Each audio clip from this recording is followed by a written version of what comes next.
Good evening, gamers. The Overwatch Open returns. It's our second day of broadcast. I'm your host, Alex Machine Richardson. I've already witnessed a bit of a turbulent adventure. There's been upsets. There's been surprises. We've seen some big giants of Overwatch already prove why they are known as titans of this game so early into its life. And we are here, of course, for the Overwatch Open, which does mean that anybody can compete. And I say anybody can be on the desk as well. There's proof of that because I've got two very handsome men joining me. I've got myself a DDK and a Jurosar. How you doing, man? How you doing? You've gone again with the matching outfits. I feel like I'm not getting the memo. I mean, I'm sitting here in Burgundy. You guys evidently have some sort of like clique going on. At least it's not the same color this time. Got light okay. blue. It's not quite. Yeah, it's a very light blue. It's, okay. There's some subtlety going on here. Okay, so there's a little bit more personality for Dan here. Yeah, I think so. I think I've gone with the blank slate. You can draw whatever you want. Maybe we can have like a little Overwatch logo sort of drawn in here in pen a little bit later on. I'm sure it'll be fine. Should be good. And I mean, before we do talk about today and what is coming up, I do want to quickly just highlight, what we got to witness yesterday.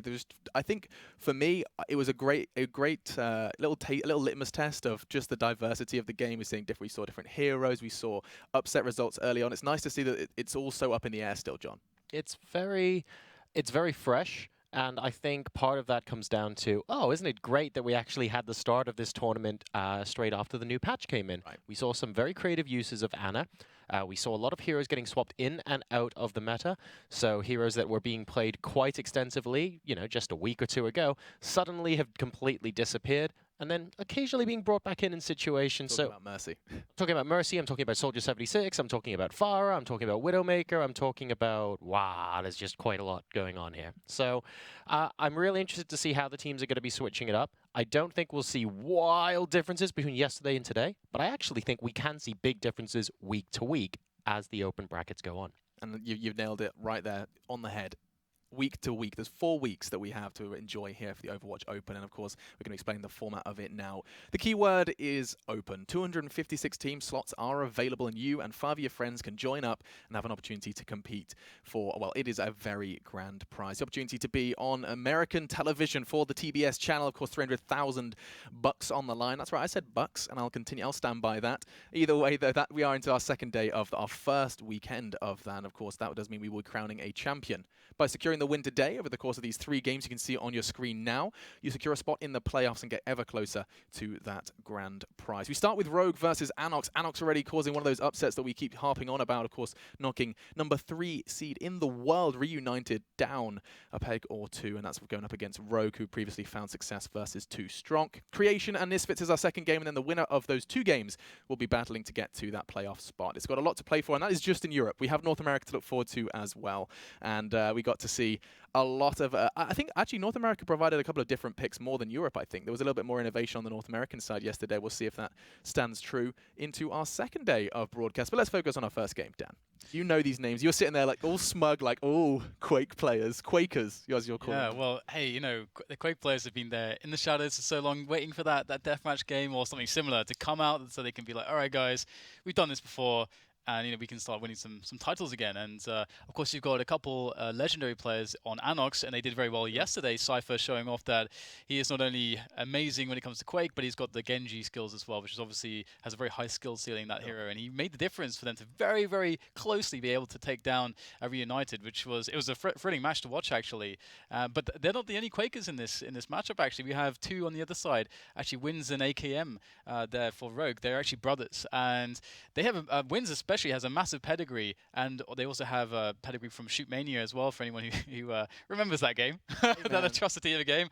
I saw a Shootmania mousepad in the production room, so there is still remnants of that. Looks really cool. I kind of want one. Yeah? Yeah. Okay, I'm sure we'll source one of them. Moving away quickly from the Shootmania topic and into the maps, you can see them up on your screen there. My eyes are awful, so you can walk this through. I think it looks like Route 66, Kings Row, and it looks like Nepal somewhere. There you go. Absolutely right, yeah. They're right, look at this. 3. Easy peasy. Salts his eyes. That's the map pool for this first best of 3. You said it was a close one, this Anox result, and I can't help but feel, from what I've seen, I'm leaning towards Anox in this one. John, where do your kind of allegiances lie in this first matchup? This one is particularly tricky for me, I think, because Anox demonstrated yesterday that as much as we like to rib into Dan for fanboying over Cypher, at the end of the day, Cypher really did make the team, and he really showed up, and he at times, I would argue, he even carried parts of the team on his back, and he really plowed them through, and Reunited are the top seed in Europe. They're very, very good. So if Cypher shows up today, I'm a little bit worried for Rogue. That said, Rogue did win Takeover.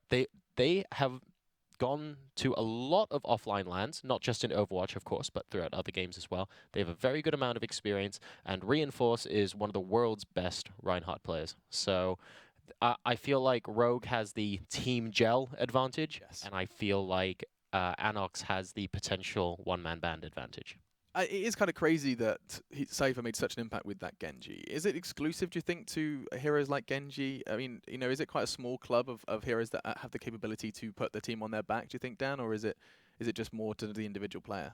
I think, well, the thing is that there are certain heroes like your Zaryas and your Genjis that can have, there's so many complex decisions when it comes to decision making because everything's so chaotic. So you get a very, very small amount of time to make decisions, and you have to have the experience that you can already essentially know what decisions you're going to make ahead of time. There is no time to really decide. You have to just have, you know, this level of conditioning from lots of playing already, and that intuition that you get from someone like Cypher, who's got so many years of experience under so much pressure. He knows that everything is on his back at the moment. He has to deliver in these spots, and he doesn't seem to make these mistakes from the small sample size of games we've seen.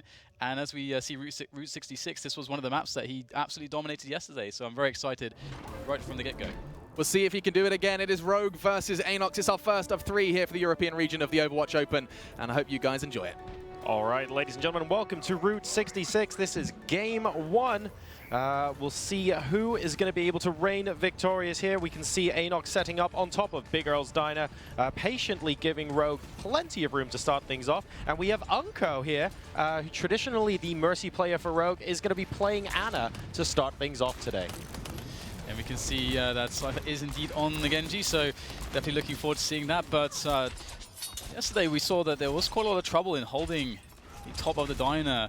Let's see if Anox can do a bit of a better job. They did actually do the best job, I think, of the two teams yesterday. But here we go, the first engagement starting to take place as they want to actually preemptively engage. They're not allowing the team of Rogue to get close to that payload and underneath the diner, just going straight forward. And that's probably a good decision here. It's actually working out quite well. We get a couple kills coming in.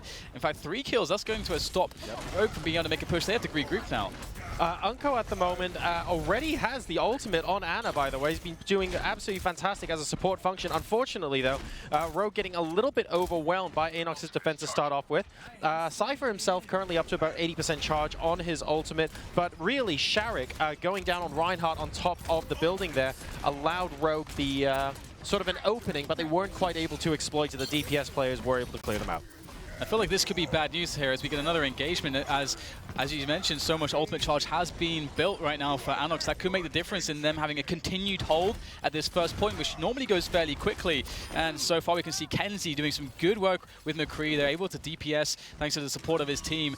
And looks like they've actually been pushed back Anox a little bit there, but it's fine. They are able to regroup. No one else is going to get picked off.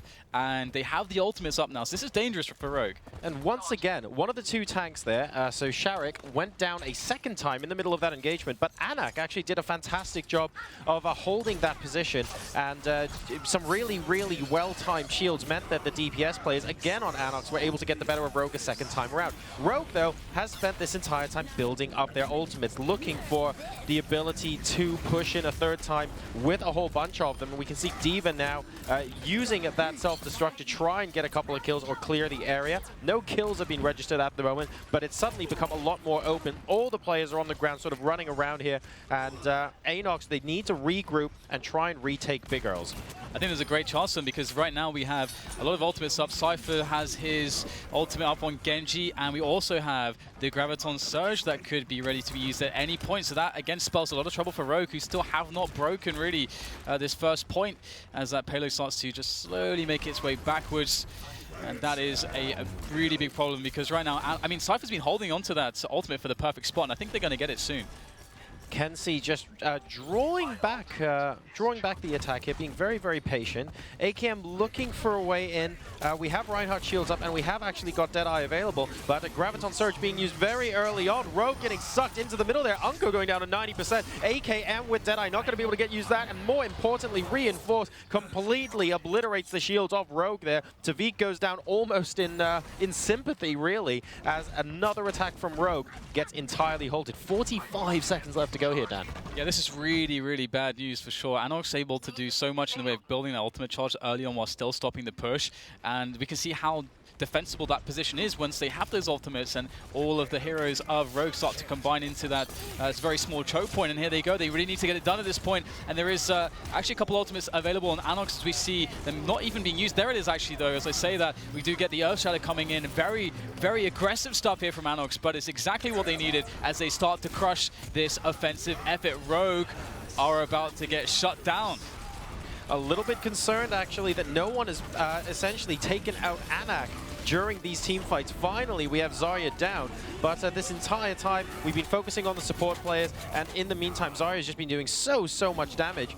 Nox takes Sharik out as well, and Rubicon goes down to Tavik, who now finds a little bit of success with Genji. Defensive ultimate coming out now. Sound barrier from Lucia on the side of Anox. There are only 3 players at the moment trying to hold at this first checkpoint. The rest of Rogue, though, are collapsing on here, and it looks like they will be able to stay on top. I think Anox now need to not try and take this, and they need to ready their defenses at point number 2. That was very close, though, to a full hold.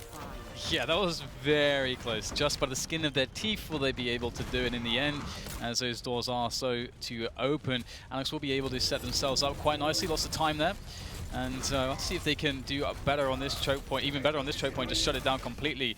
We already saw yesterday Reunited really struggled towards the very last point, and Anox already doing very, very well, just holding Rogue from the first one. So definitely not great prospects for them as they make their way through.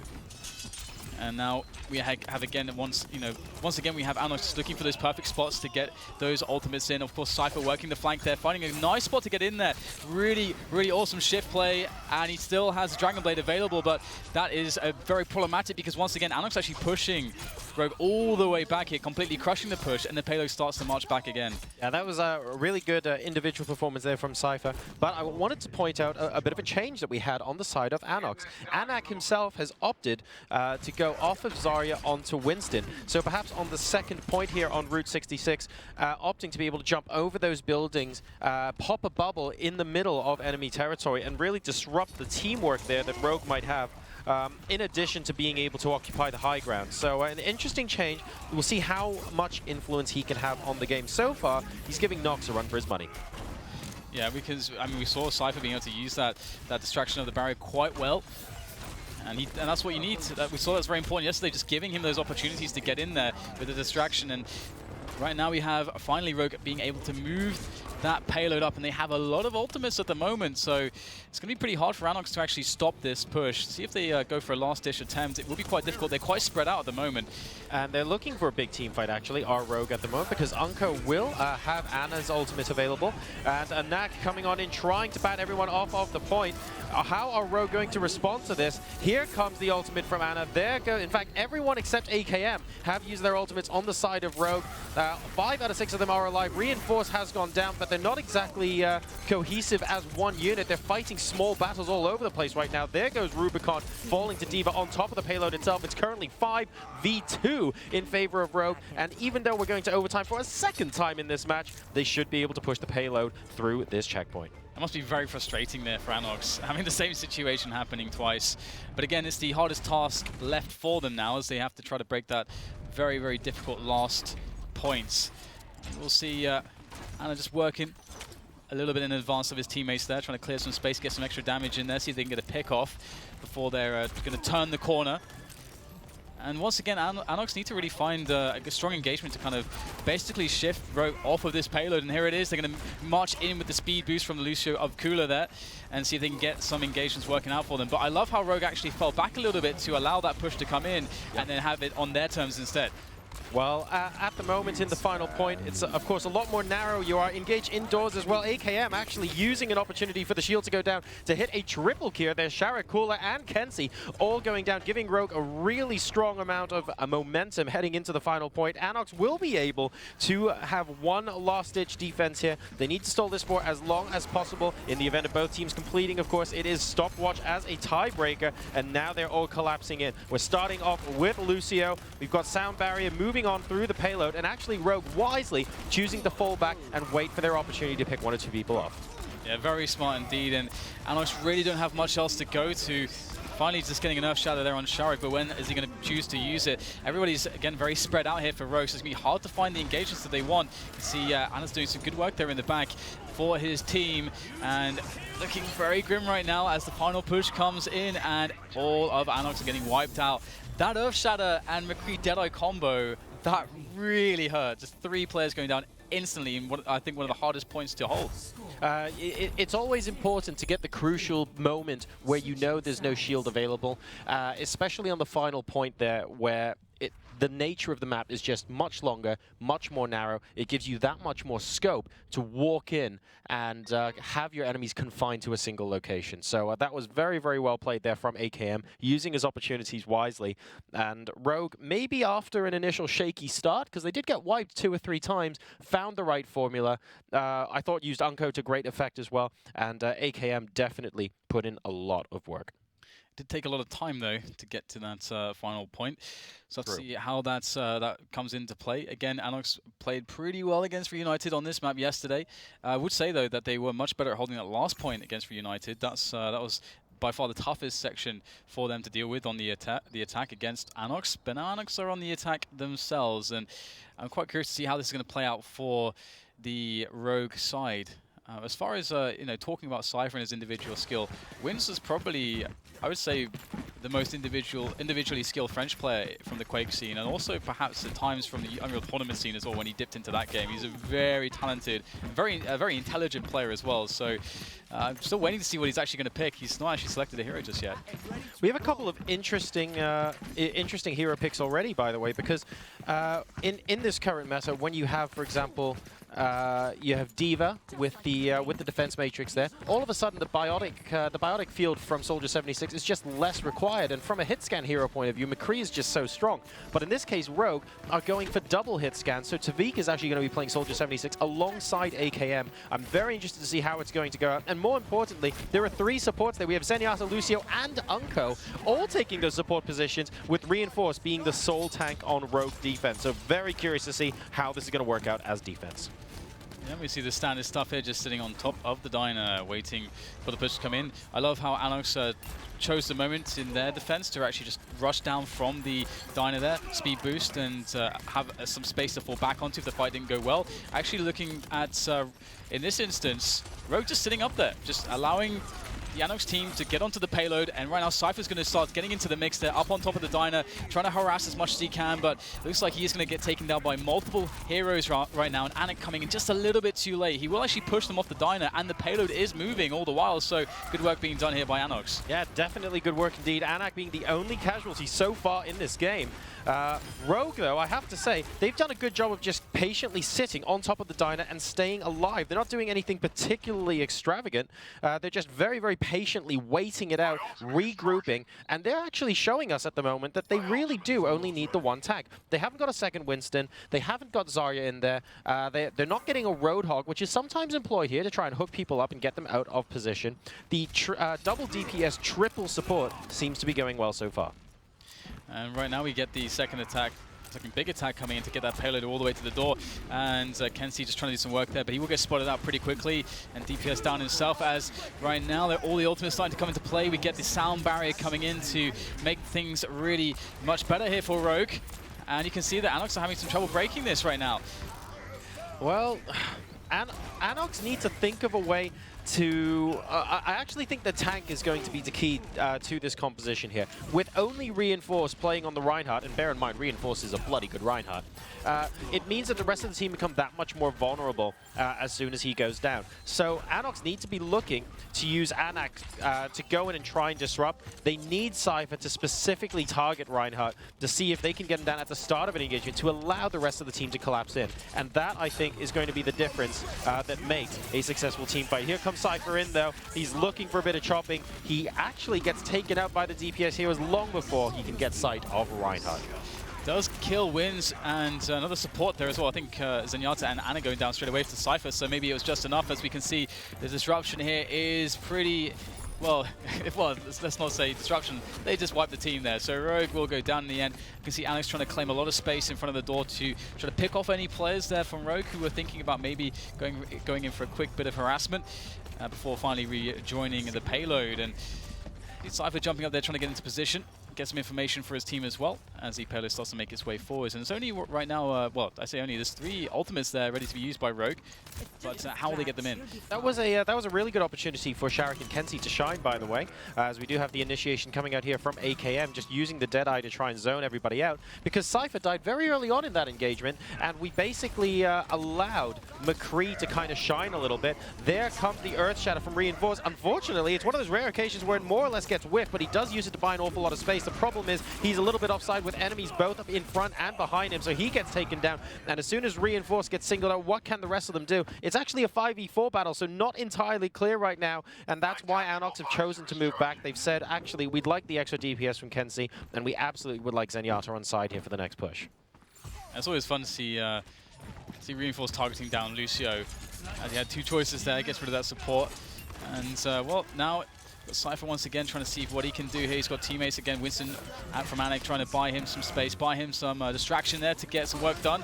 As you can see, the sound barrier comes in and Rogue get pushed off of the top as all the chaos breaks out right now. Anox actually looking to be in a good position, but can they capitalize here? Get the ultimate pop Super Saiyan mode on the Winston there, causing a lot of disruption. Targeting down those DPS, trying to get rid of McCree. Ana as well. This is really annoying at the moment. Great work here from Anox. And Anka really supporting the longevity of the team fight. They're using the nano boost very early on in the engagement. AKM, though, is down. And Tavik has got tactical visor available, but he needs other heroes there to support him in using it. That's why he can't just rush out and try and use it against this team. Now he has to cede, he has to give way, and we have reached the second checkpoint. We're currently at 4 minutes and 35 seconds, and we've got 8:27 left to beat. So Rogue are looking on track here to give Anox a run for their money, leading into the closing stages of this map. Right now, though, we do have the Cypher combo with Sharek on the Zarya. Very possible that Graviton Surge. You just have to find the right spot to use it. We've seen them make massive plays with that previously, and they do need a big play to try to break this rather difficult to deal with choke point. And you can see that they're just waiting at the moment, trying to find the perfect moment to get in right now as Rogue are looming. And here we go, we're looking for that Graviton Surge. There it is, the pop comes in. Can Cypher get himself in there with the Dragon Blade? He's going to pull it out right now and looking to do as much as he can, and that is beautiful there. That was a really good combination there. Sharek sort of getting in, and Cypher patiently waiting as well for the Graviton Surge to come out. He was saying, make sure you target down Reinhardt. As soon as you finish targeting Reinhardt, that's when I'm going to step in and try and clear the rest of the team, and that's exactly what he did. Rogue now coming out to try and stop this as much as possible. Anox right now so close to matching and beating the time to beat. 5 minutes and 40 seconds. They still have just under 3 minutes to get it there, and the payload's moving with meters to go. Definitely looks quite guaranteed here for Anox. Going pretty smoothly, actually, overall. I mean, had some few hiccups, some few bumps in the road, but that payload will make it all the way. Very, very nicely done there for Anox. And I have to say, yesterday, their status of almost underdogs as far as the rankings are concerned, coming up to the top tier, I think we can start safely casting that off now. We've seen them beat Reunited. They're currently going 1-0 up against Rogue. Rogue might have fallen, I say fallen, they were at one point the top team in Europe, and they're still there or thereabouts, so very, very strong. But Anox, in this particular occasion, they were minutes ahead of Rogue. Yeah, and the funny thing to me as well is that they... Anox didn't look all that much. Well, he looked a bit worse than yesterday in some senses, and of course, you've got to respect Rogue for their ability to essentially give them so much trouble. But at the same time, I feel like we could have actually seen more from Anox still. I feel like there was still more potential there. So, I mean, as we saw maybe one of their peak potentially yesterday. So I'm wondering where this team's actually going to land as things do develop with them. So Cypher had his moments as well, which is great to see. I think the way he combined with Anak and just the way that those two players communicated with each other, there were at least 2 team fights where the combinations there, Genji specifically waiting for Graviton Surge, being patient, being excellent with the timing, focusing down Reinforce, that allowed them to win a minimum of 2 team fights, and I thought that was really crucial. The composition from Rogue I thought was particularly interesting. Reinforce, again, as the sole tank, highlights that while it's difficult to take him down, he's a little bit of a weak point on the team. The triple support did a great job to start off with. I thought that Tivik, in particular, on Soldier 76, I wasn't looking at him going, oh, well, you know, this is rubbish or anything like that, but I did think once we got down to the final point, I didn't see any good openings for him to use Tactical Visor. I thought that he was shut down reasonably well by Anox, and they were trying to shield him out of the game. Neither side had a diva or using defensive matrix, a little bit contrasting to what we saw yesterday. All in all, a lot of moving parts at the moment, but I have to say Anox are gelling it together just a little bit better. I definitely agree. I mean, we did see some great stuff from Reinforce as you were hyping him up a little bit. I mean, that was one of the key plays that allowed them to get the payload to the end, but it was a struggle all the way. I think it's time for a quick break, though, before we go into the next map. So, guys, if you enjoyed that, there is much more in the way of Overwatch action to come today, so stay tuned. We'll see you very soon for the next map.